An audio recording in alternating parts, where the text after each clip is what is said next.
Hello. Today we're going to look at the concept of God, and we're going to continue by looking at omniscience and the meaning of this divine attribute.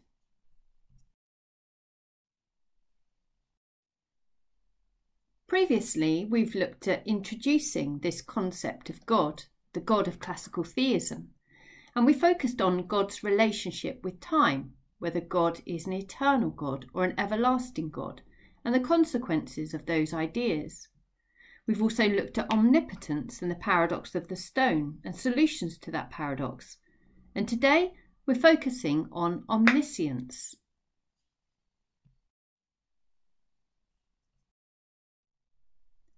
What do we mean by omniscience?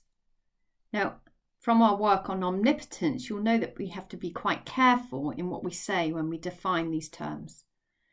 But omniscience comes from the Latin for all and knowledge or knowing. And what I'd like you to think about is cast your mind back to epistemology and how we define knowledge and the different types of knowledge there. Do you remember we said that there is knowing that, or knowing facts about the world, and that we called propositional knowledge. And then we also have ability knowledge, or knowing how to do something. We also had acquaintance knowledge. Now, in order to help us with our definition, we're going to look again at the work of Thomas Aquinas. We could say that omniscience means that God knows all things. But is that enough? Well, Aquinas does look at issues like these. Does God know the area to a square circle? Well, I'm hoping that you're going to recall that a square circle, a squircle, is a logical impossibility. So God cannot know the area of a squircle.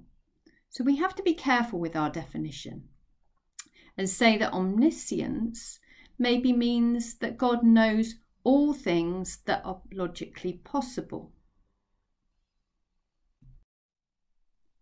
So perhaps we could say that God possesses all propositional knowledge about the world, but only those things that are logically possible. But Aquinas then considers other issues around defining omniscience. Does God know how to ride a bike? Does God know what flowers smell like? Now, these are types of ability knowledge. And the issue we have when it comes to God is said to be immaterial or without a body, incorporeal. So again, let's redefine our definition of omniscience. And it would have to go something like this: that God knows all facts in the world, all propositional knowledge that are not logically possible, and appropriate non-propositional knowledge. So ability knowledge, but only that makes sense to a being like God.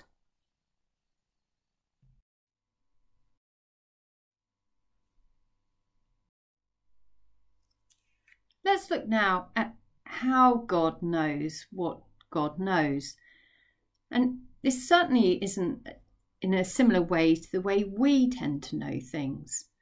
So we tend to learn things about things. So there are subjects, there are people, there are things.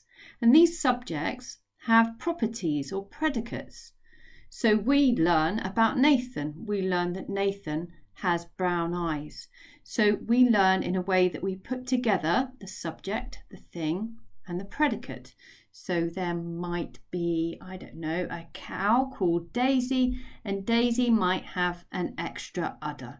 So we come to know things by their properties that belong to subjects. And God does not come to know things in the subject-predicate relationship. Nor does God come to know things through deduction. God doesn't have to add the fact that there are 2 bananas over there with another 2 bananas to make his knowledge that there are 4 bananas. God does not deduce things. And thirdly, God's knowledge is not subject to others or other things.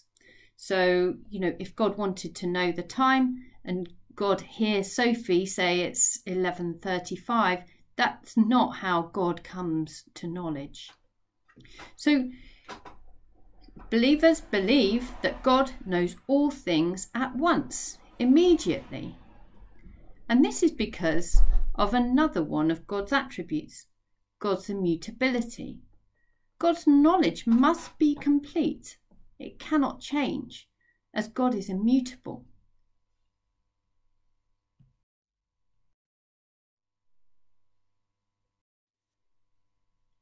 One of the issues with the idea that God is omniscient is another of God's attributes, and that is immutability.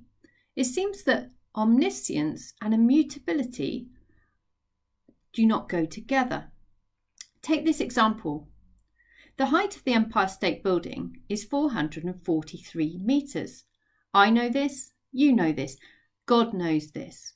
And then we stick a flag on the top of the Empire State Building. The height is now 444 metres. The height has changed. God's knowledge has changed. God cannot be immutable.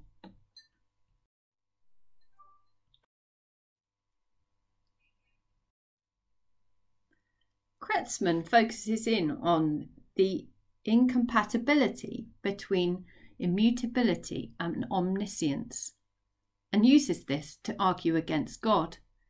His argument runs as follows. A perfect or complete being is not subject to change. This being is immutable. A perfect being knows everything, so is omniscient. A perfect being that knows everything always knows what time it is. But the time is always changing. Therefore, a perfect being is subject to change. Therefore, there cannot be a perfect being, and an omniscient God cannot exist.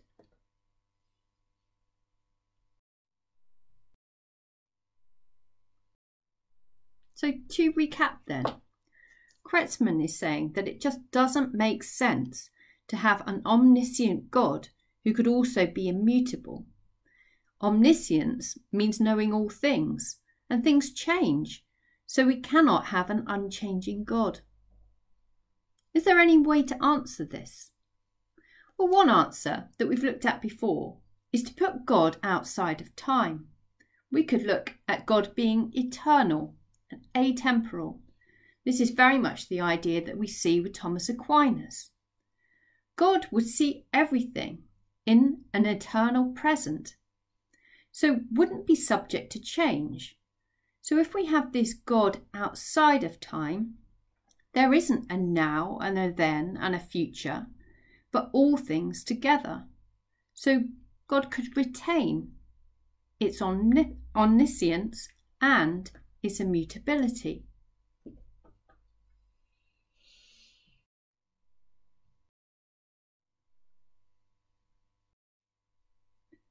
Another problem that we have to consider, and one that you could be asked directly on, is the problem that an omniscient God poses for free human beings. There seems to be an incompatibility between God knowing all things and humans having free will. So if God knows that Ellie will have toast tomorrow, and Ellie does have toast for breakfast instead of cereal, it seems that God already knew what Ellie was going to do before she did it. It seems that if God knows all future actions and decisions, then these actions and decisions are not free, but set.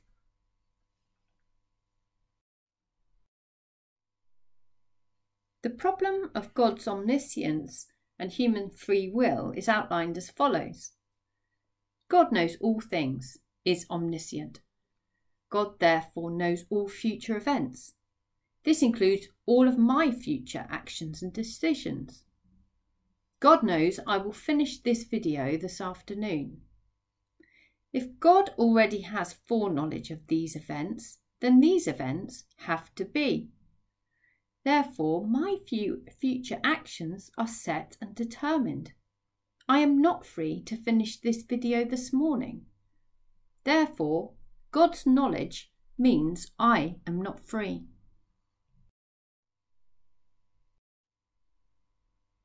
So that was quite a tricky problem for believers. Are there any solutions? Well, we could surrender human free will and just accept that we haven't got it and that we're determined. But look at the implications of this. This is the idea that God has created robots rather than beings in its own image that we read about in scripture like the Bible. We'd also have to accept that we're no longer morally responsible for our actions, as that we cannot act otherwise. Everything we do is causally necessary and we don't have choice. Then we've got to ask big questions about judgment. What is the point of heaven and hell if we couldn't choose to act? Surely this would mean that God is unjust. We'd have to ask questions about beliefs surrounding Jesus. Jesus came to save people, to give them a choice. But if there is no choice, then this doesn't make sense. And it does mean that God is responsible for evil and not us. It really does put a big question mark over the loving nature of God. And you can see that these are all pointing to a consequence that is not a very good one for believers.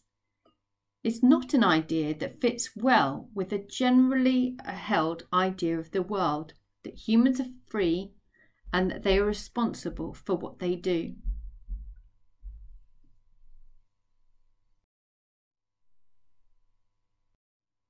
So if we don't give up on human free will and we try to retain it, are there any solutions in which we can retain omniscience of God and human free will? Well, let's look again at the work of Thomas Aquinas. And let's say that if we've got an atemporal God, a God outside of time, if God is eternal, then God's knowledge is not foreknowledge. It's not knowledge before something.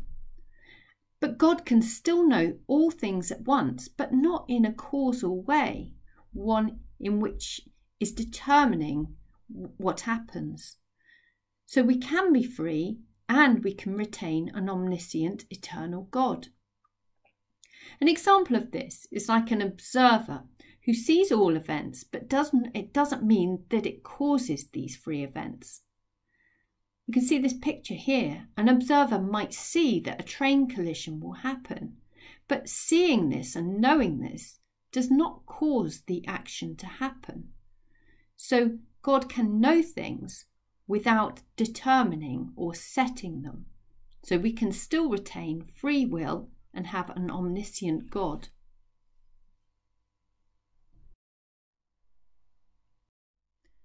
However, let's just recall some of the issues that we have with an eternal God.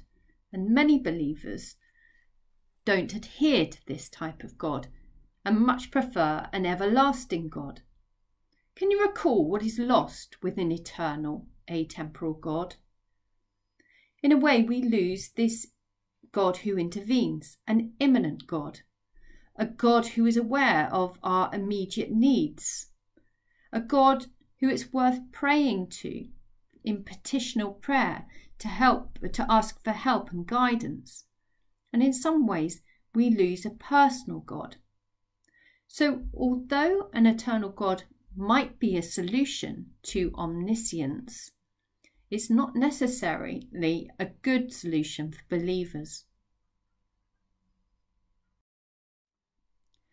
So today, in summary, we've looked at defining omniscience. And we've looked at some of the problems of omniscience, including immutability and human free will, and we looked at possible solutions. Next time, we'll be moving on to omnibenevolence, or God's supreme goodness.